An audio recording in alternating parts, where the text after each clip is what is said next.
Selamat siang, perkenalkan, nama lengkap saya Mariam Jalia Seneng, NIM 2019-340043. Di sini kami akan memaparkan hasil diskusi dari kelompok kami, yaitu tentang pedoman pengisian formulir UKL dan UPL. UKL dan UPL merupakan salah satu dari upaya sebagaimana tercantum pada Undang-Undang Nomor 32 Tahun 2009 tentang Perlindungan Lingkungan Hidup.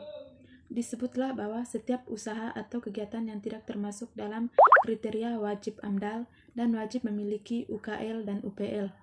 UKL dan UPL disusun berdasarkan 4 Peraturan Materi Negara Lingkungan Hidup Republik Indonesia Nomor 16 Tahun 2011 tentang Pedoman Penyusunan Dokumen Lingkungan Hidup.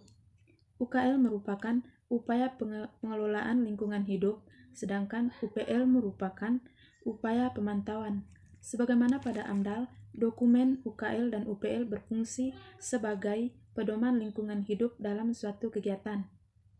Dalam UKL dan UPL memuat seluruh hal yang berkaitan dengan kemungkinan dampak dari suatu kegiatan.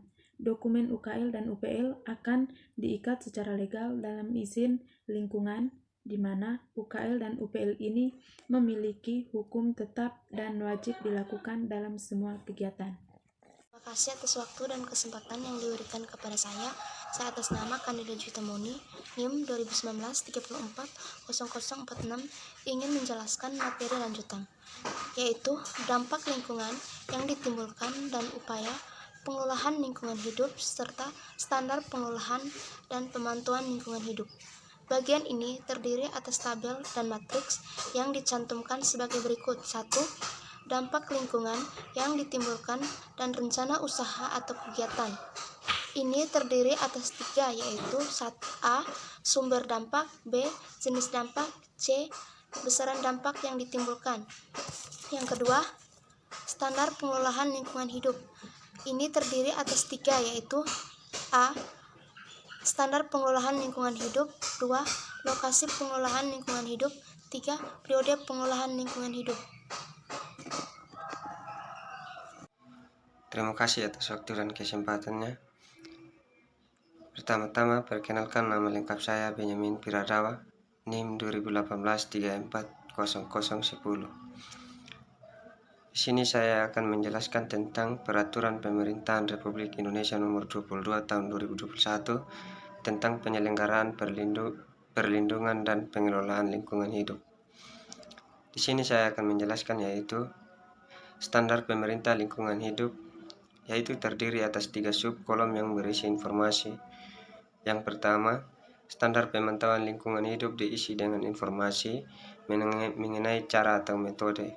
Dan yang kedua, lokasi pemantauan lingkungan hidup diisi dengan informasi mengenai lokasi dan pemantauan lingkungan hidup.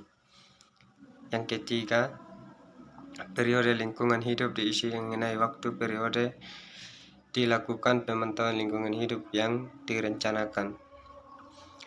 Yang keempat, institusi pengelolaan dan pemantauan lingkungan hidup antara lain dapat dijelaskan sebagai berikut. Yang pertama, melakukan pengelolaan lingkungan hidup dan pemantauan lingkungan hidup.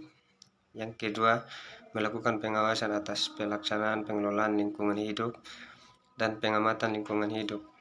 Yang ketiga, menerima laporan secara berkala atas hasil pelaksanaan komitmen lingkungan hidup dan pemantauan lingkungan hidup berdasarkan lingkungan dan tugas instansi yang bersangkutan sesuai dengan ketentuan peraturan perundang-undangan. Dalam kegiatan ini, penanggung jawab usaha atau kegiatan dapat dilengkapi dengan peta atau gambar dengan skala yang memindai terkait dengan program pengelolaan dan pemantauan lingkungan hidup.